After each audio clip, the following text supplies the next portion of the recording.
Characteristics of MIS. First characteristic is system approach. जो information system होता है वो सिस्टम्स अप्रोच को फॉलो करता है, और जो सिस्टम अप्रोच है उसका मीनिंग क्या होता है?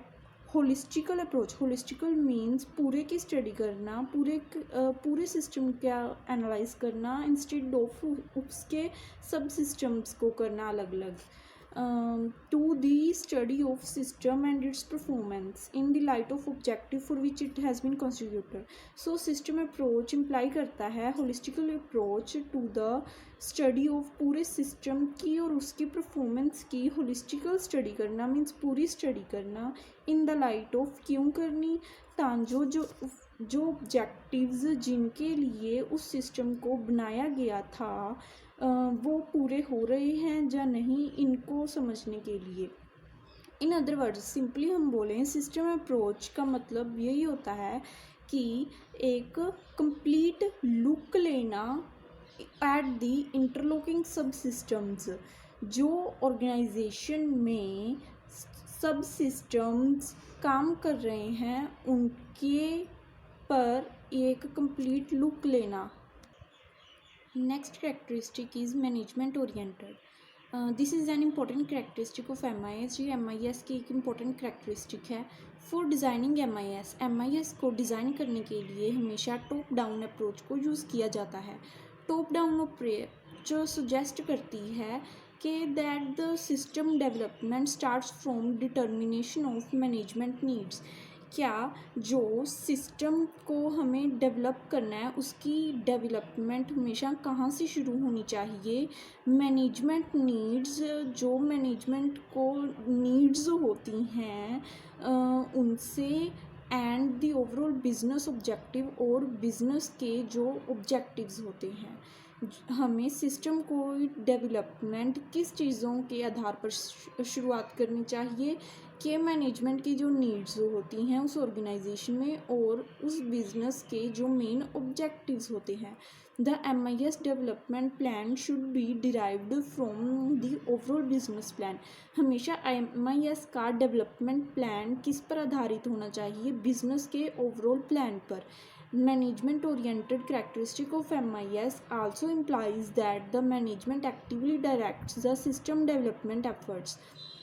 इन MIS डेवलपमेंट में एक मैनेजर को अपना पूरा समय, एक अच्छी अमाउंट में अपना समय बिताना चाहिए उस सिस्टम के डिज़ाइन में। टू इंश्योर, इस चीज़ को अच्छी तरह से जानने के लिए कि ये जो सिस्टम हमने डिज़ाइन करके इम्प्लीमेंट किया है वो जो स्पेसिफिकेशंस हैं सिस्टम की उसको मीट कर रहा है या नहीं, उसके लिए मैनेजर को बार बार रिव्यूज़ लेने चाहिए और पार्टिसिपेट करना चाहिए। ये बहुत ज़रूरी होता है। Next characteristic is need based. इसका मीनिंग क्या है? कि आज जो MIS का डिज़ाइन एंड डेवलपमेंट होती है वो हमेशा किस के आधार पर हमें करनी चाहिए? जो managers at different levels, management की डिफरेंट लेवल्स पर जो मैनेजर्स होते हैं उनकी जो इंफॉर्मेशन नीड्स होती हैं उनके आधार पर MIS का डिज़ाइन एंड डेवलपमेंट करनी चाहिए। Next characteristic is exception based. MIS हमेशा डेवलप करनी चाहिए on the exception based reporting principle. इसका मीनिंग क्या है? एबनॉर्मल सिचुएशंस, दैट इज़ जैसे हम कह सकते हैं द मैक्सिमम और मिनिमम और जो एक्सपेक्टेड वैल्यूज़ होती हैं वो जो टॉलरेंस लिमिट, सहन कर सकने वाली लिमिट्स हैं उनसे ज़्यादा हो, तब हम बोलेंगे एबनॉर्मल सिचुएशंस हैं। अब ऐसी सिचुएशंस में there should be exception reporting to the decision maker at the required level. अब ऐसी सिचुएशन में डिसीजन मेकर को एक्सेप्शन रिपोर्टिंग मिलनी चाहिए ना, ताकि वो ऐसी सिचुएशंस में अपने डिसीजंस ले सके। अगली कैरेक्टरिस्टिक है future oriented. Besides exception based reporting. अब एक्सेप्शन बेस्ड रिपोर्टिंग के अलावा MIS को हमेशा फ्यूचर की तरफ भी देखना चाहिए। मीन्स MIS को केवल जो वो इंफॉर्मेशन प्रोड्यूस करती है वो केवल हिस्टोरिकल और पास्ट के लिए प्रोड्यूस नहीं करनी चाहिए, बल्कि उसको फ्यूचर के लिए भी इंफॉर्मेशन प्रोड्यूस करनी चाहिए on the basis of projections based on which. अब उस इंफॉर्मेशन के आधार पर हम प्रोजेक्शंस बनाकर के, अगर ऐसा होता है तो प्रोजेक्शंस बनाकर उसके ऊपर हम एक्शंस ले सकें। अगली करैक्टरिस्टिक है इंटीग्रेटेड। इंटीग्रेशन बहुत ज़रूरी करैक्टरिस्टिक है MIS की। इंटीग्रेशन इसलिए भी ज़रूरी है क्योंकि its ability to produce more meaningful information. अगर इंटीग्रेशन करने से हमें ज़्यादा अच्छी और मीनिंगफुल इंफॉर्मेशन प्राप्त होती है MIS से। हम एग्जांपल ले सकते हैं, in order to develop an effective production scheduling system. अब सपोज़ हमें एक ऑर्गेनाइजेशन में कैसा सिस्टम बनाना है, प्रोडक्शन शेड्यूलिंग सिस्टम बनाना है, तो फिर ये बहुत ज़रूरी हो जाता है कि इन सभी फैक्टर्स पर बैलेंस होना चाहिए। सेटअप कॉस्ट को सेट करना, वर्कफोर्स काम करने वालों को पर ध्यान देना, ओवर टाइम रेट्स, अगर वो ओवर टाइम करे तो उन्हें कितना रुपया देना है, प्रोडक्शन कैपेसिटी, एक दिन में कितना प्रोडक्ट करेंगे वो, inventory level, capital requirement, customer services etcetera.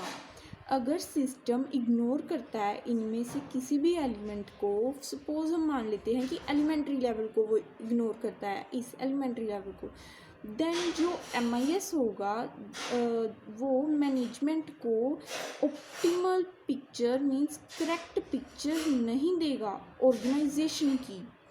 Integration का हम सिंपल मीनिंग ये भी कह सकते हैं कि टेकिंग ए कम्प्रहेंसिव व्यू और looking at the complete picture. एकदम कंप्लीट पिक्चर को देखना किसकी, इंटरलॉकिंग सब systems that operate with in the company के अंदर जो सब सिस्टम्स जो एक दूसरे में इंटरलॉक हुए हैं उन पर पूरी तरह से देखना, इसे हम इंटीग्रेशन बोलते हैं। अगली करैक्टरिस्टिक है long term planning. MIS is developed over relatively long periods. MIS को डेवलप करने में बहुत सारा समय लगता है, ये एक रात में ही नहीं बन जाता ऐसा system. A heavy element of planning, बहुत ज़्यादा प्लानिंग की ज़रूरत होती है। MIS डिज़ाइनर को हमेशा भविष्य में जिन ऑब्जेक्टिव्स को प्राप्त करना है और जो कंपनी की ज़रूरतें हैं उनको ध्यान में रखकर ही MIS को डिज़ाइन करना चाहिए। The designer must avoid the possibility of the system going obsolete before it's time. जो सिस्टम है वो अपने समय से पहले ही ऑब्सोलीट ख़राब हो जाए, इसकी पॉसिबिलिटी को उसे बिल्कुल ही ख़त्म करना पड़ेगा। अगली करैक्टरिस्टिक है सब सिस्टम कंसेप्ट।